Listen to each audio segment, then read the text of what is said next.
Hoje a gente vai falar sobre paternidade. Paternidade de Deus para conosco, né? É uma coisa que mudou muito na minha vida.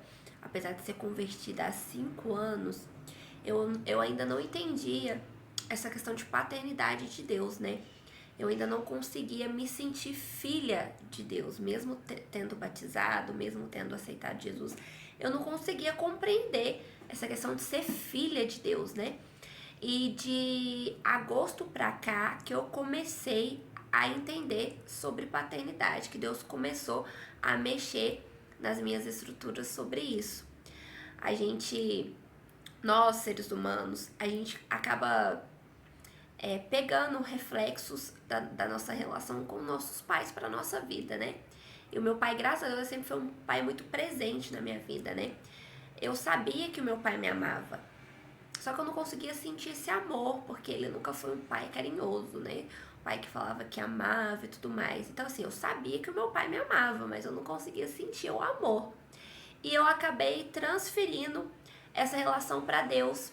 Eu sabia que Deus me amava, afinal de contas, ele entregou Jesus por mim. Então, eu sabia que ele me amava, mas eu não conseguia sentir o amor de Deus comigo. E Deus começou a mexer nas minhas estruturas em relação a isso. Ele começou a trabalhar isso em mim. E foi mudando uma chave na minha vida em relação à paternidade de Deus para comigo. E hoje eu consigo, além de saber que Deus me ama, eu consigo sentir o amor dele para comigo, né? E hoje a gente vai começar a nossa série sobre paternidade. E o primeiro tema é assumindo a paternidade de Deus. O texto base está em Gálatas 3:26, que diz assim: todos vocês são filhos de Deus, mediante a fé em Jesus Cristo. Então, vamos quebrar um paradigma aqui agora, né? As pessoas dizem que todos nós somos filhos de Deus. Mentira, todos nós somos criaturas de Deus.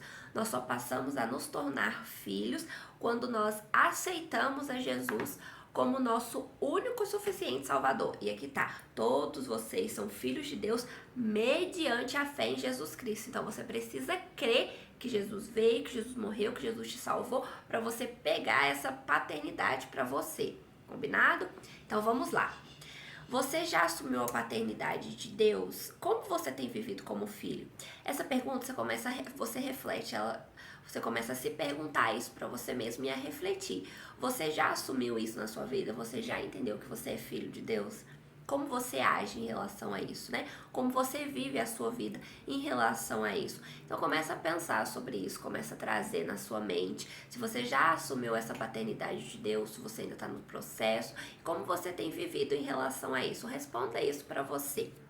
No texto que lemos, temos a garantia que pela fé em Jesus Cristo, todos nós somos filhos de Deus e o próprio Deus nos assumiu como filhos. Isso está em 2 Coríntios 6:18. Precisamos compreender a paternidade de Deus e nossa identidade de filhos. Ele quer ter um relacionamento íntimo conosco, de pai para filho. Em João 4:34, eu vou abrir aqui com vocês. João 4:34 diz assim: disse Jesus: a minha comida é fazer a vontade daquele que me enviou e concluir a sua obra. Jesus disse a sua comida, que representa prazer e sustento, era fazer a vontade do Pai e realizar a sua obra. Então Jesus ele veio e enquanto ele viveu na terra, ele fez toda a vontade do Pai.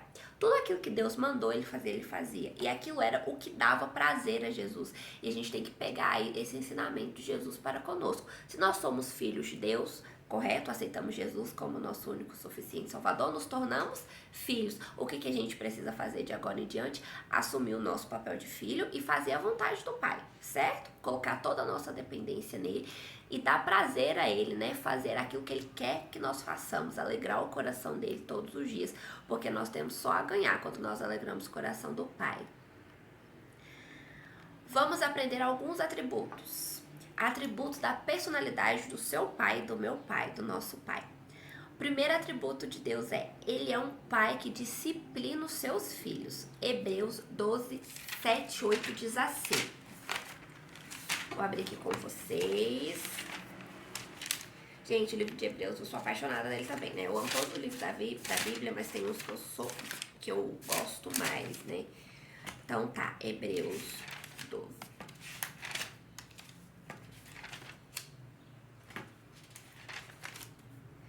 Hebreus 7:8 diz assim: suportem as dificuldades, recebendo-as com disciplina. Deus os trata como filhos. Ora, qual pai que não qual filho que não é disciplinado por seu pai? Então eu sou mãe, né? Creio que muitas pessoas aqui também sejam pais, mães. E a gente disciplina os nossos filhos. Quando eles fazem alguma coisa errada, o que a gente faz? A gente disciplina os nossos filhos. A gente mostra o caminho, a gente fala isso não tá certo. Não é assim que se faz, é diferente. Por quê? Porque a gente está moldando o caráter dos nossos filhos. Então a gente precisa ensiná-los no caminho correto. E assim também é Deus para conosco. Deus é o nosso Pai e Ele quer moldar o nosso caráter de acordo com o caráter do Filho amado dele, que é Jesus. Então Ele quer que tenhamos o mesmo caráter de Jesus. Então por isso que Ele nos disciplina muitas vezes, e muitas vezes nós não gostamos da disciplina do Pai, porque ela machuca, porque ela dói, mas Ele quer que nós tenhamos o caráter do Filho amado dele. Deus é um Pai que se preocupa com a vida dos seus filhos. E o propósito da sua disciplina e da sua correção é sempre para nos abençoar e nunca nos castigar. Há situações que passamos na vida que o Pai permite trazer essa disciplina e correção. Então, muitas vezes nós somos disciplinados por Deus porque é necessário sermos disciplinados. Nós somos filhos rebeldes, nós somos filhos teimosos, nós somos filhos que querem tudo do nosso jeito e não entendemos que a vontade do Pai é diferente da nossa e que a vontade dele para a nossa vida é muito melhor do que a nossa vontade. Então, quanto mais Deus fala não, mais a gente se esperneia, a gente se joga no chão, a gente chora e a gente quer a tudo quanto é custo, né? Sei que já aconteceu aí, como já aconteceu aqui. Só que Deus precisa nos disciplinar. Ele precisa nos moldar de acordo com aquilo que Ele quer que nós sejamos. E por isso que Ele nos disciplina, né? Então eu vou fazer uma perguntinha aqui, mas é uma pergunta que você vai se responder, vai pensar aí no que aquilo mudou a sua vida, depois que você passou por essa situação. Você já foi disciplinado por Deus? E qual foi o resultado? Eu já fui disciplinada por Deus várias vezes na minha vida. E o resultado é quem eu sou hoje, né?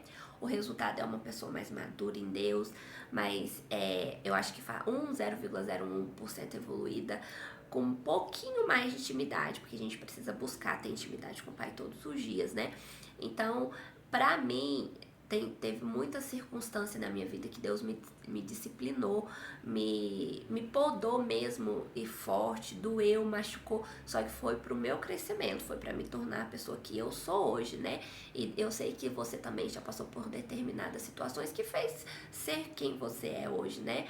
Fez você amadurecer, fez você voltar para os caminhos do Senhor. Então foi tudo por permissão de Deus, né? Então a disciplina nos traz maturidade, sabedoria, evita que o Pai seja envergonhado e nos livra do inferno e evita que vivemos uma vida infeliz. Então quando Deus nos disciplina, Ele está nos disciplinando por amor, porque Ele quer que tenhamos uma vida boa, uma vida em abundância, uma vida de paz. Então, a gente precisa aprender a ser discipulado por Deus, a ser disciplinados por Ele, sem fazer rebeldia, sem se jogar no chão. O segundo atributo de Deus Ele é um Pai que nos ama e sempre nos espera cheios de compaixão. 1 João 3:1, Lucas 15, 20 e 22. Eu não vou abrir todos os textos bíblicos com vocês, porque senão a gente vai ficar com uma aula muito grande. Vai ficar cansativo, né? E eu sei que nem todo mundo tem esse tempo disponível. Então eu vou deixar aqui embaixo os textos bíblicos. Vocês podem abrir, lerem com calma e refletirem, tá bom? E diz assim: Deus é um Pai que tem um amor incondicional por nós, a ponto de entregar a sua vida por todos nós, sem extinção ou preferência por filho. E todas as vezes que nós nos afastamos dele ou deixamos a sua casa, ele fica sempre nos esperando para voltar, pronto a nos receber com amor e compaixão. Muitas vezes nós nos afastamos por Deus por rebeldia, porque Deus não deu aquilo que a gente queria. A gente queria uma coisa muito naquele momento, Deus não nos deu porque aquilo não era o melhor para nossa vida, não era de Deus para nossa vida. E o que a gente faz? A gente vira a cara para Deus, a gente vira as costas, a gente vai embora, a gente não quer mais saber dele, não quer saber mais da presença dele, só que ele fica nos esperando. Ele é um pai tão amoroso, ele é um pai tão carinhoso, mesmo a gente ter sido rebelde com ele, mesmo a gente ter magoado o coração dele, ele fica nos esperando, ele quer nos receber de volta. Então a gente precisa voltar. Muitas vezes eu me afastei dos caminhos do Senhor, mas Deus ficou me esperando lá, ele ficou lá me esperando, e eu voltei, e quando eu voltei ele se alegrou, porque ele quer todos os filhos ao lado dele. Ele não tem filho preferido, mas tem aqueles que tem os filhos que o busca mais, né? Tem os filhos mais próximos dele, mas ele não tem filho preferido, ele não me ama mais, ele não ama mais você, ele não ama mais o meu pastor, ele nos ama igualmente, mas tem pessoas que se achegam nele com mais facilidade e que tem um pouco mais de intimidade com ele, né? Então nós precisamos aprender a voltar para a casa do Pai, entender que nós nos afastamos sim, mas ele nos espera. Eu sei que muitas vezes uma mãe briga com o filho aqui, o filho vai embora, bate a porta, mas a mãe fica esperando. Espera o filho voltar com o coração cheio de amor. E assim Deus é conosco. Muitas vezes a gente sai da casa dele, bate a porta e fala, não quero mais saber de Deus. Mas ele está nos esperando, ele está esperando você voltar. Então volte, não perca a oportunidade de voltar para o Pai, porque ele está te esperando, ele te espera com amor e de braços abertos. E o terceiro atributo, tudo que é dele é nosso como filho. O texto está em Lucas 15, 28, 31, do 28 ao 31.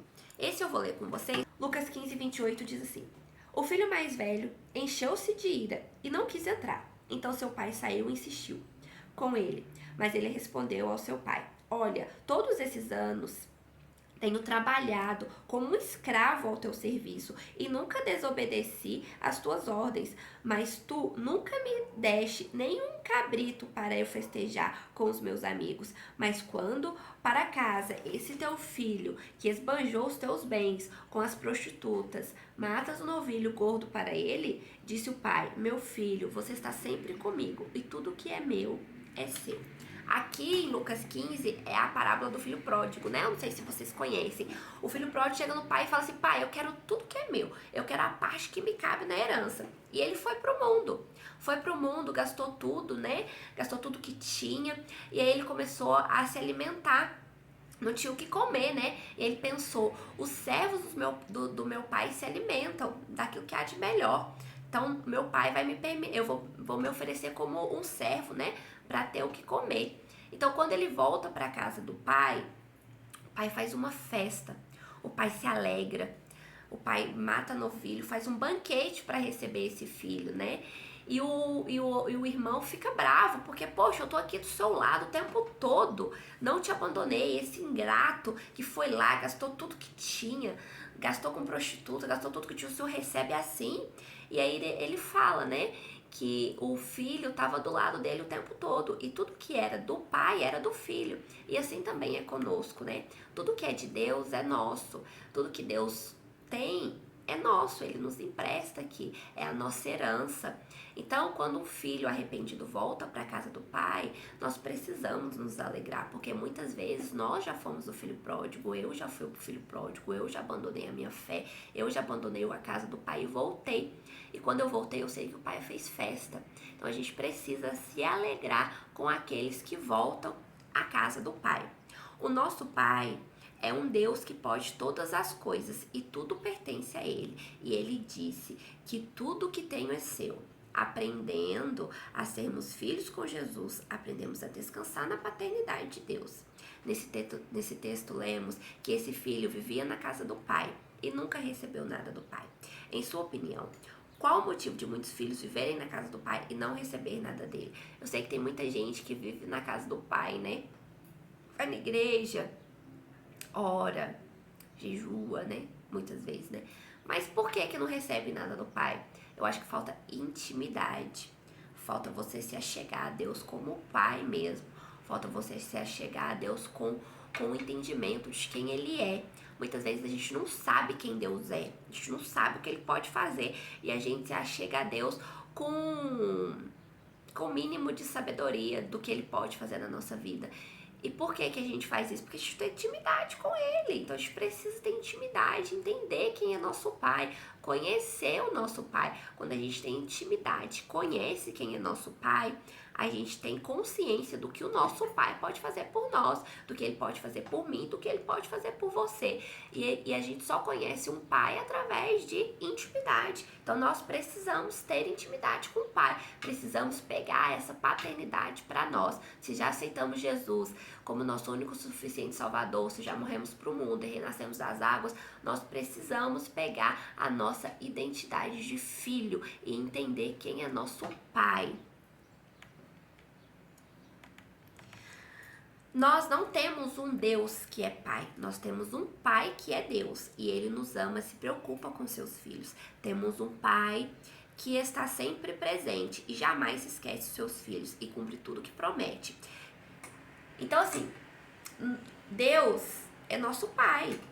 Nós temos um pai que é Deus, gente. Vocês têm noção? Ele é dono de tudo. Ele é dono do ouro, da prata, da vida, da morte. Ele é dono de tudo. Ele tem o controle de tudo. Então nós temos que entender quem é nosso pai. Ele nos ama. Ele entregou o seu filho por amor a nós. Então nós precisamos entender essa paternidade de Deus na nossa vida. Nós precisamos começar a ver Deus como um pai. Muitas vezes as pessoas veem Deus como um tirano, né? Que Deus impõe, que Deus é tirano, que ele quer que a gente faça as coisas do jeito dele, da vontade dele, que ele é mau e tudo. Não, gente, Deus é amor, Deus é paz, ele quer que vivemos de acordo com a vontade dele, porque ele sabe o que é melhor para nós, ele sabe porque foi ele que nos criou, ele nos teceu no ventre da nossa mãe antes mesmo de que tudo existisse, ele já era Deus, então ele sabe o que é melhor pra gente, ele não é um tirano, ele só é um pai, e muitas vezes nós somos disciplinados porque nós precisamos ser disciplinados, nós precisamos voltar para os caminhos do Senhor e nos livrar da condenação eterna. Deus quer nos livrar da condenação eterna, é por isso que ele nos disciplina o tempo todo, é por isso que ele nos trata com disciplina, muitas vezes é puxado, muitas vezes dói sim, mas é por amor, é porque ele nos ama, porque se não fosse isso, ele já teria desistido de nós, né? Então nós precisamos pegar e assumir a nossa identidade como filho e entender quem é nosso pai realmente. Então eu espero que você, a partir desse vídeo, entenda quem é seu pai, entenda que o seu pai é Deus, que seu pai te ama, que seu pai quer imprimir nele as características que ele tem. Ele quer que você tenha um caráter parecido com o de Jesus. E você precisa entender isso. Você precisa começar a germinar quem você é em Deus. E não permitir que as mentiras do inimigo te afastem da presença. Se você se afastou, volte. Ainda há tempo de voltar. Temos o dia de hoje para voltar para os braços do Pai. E eu espero que essa palavra fique no seu coração, que ela germine no seu coração e que você transborde dela. Compartilhe com alguém que precisa transbordar, que precisa entender do amor do Pai, precisa assumir essa identidade nele. Transborde, não guarde para você um presente tão valioso que é a palavra de Deus. Eu espero que você tenha gostado e até o próximo vídeo.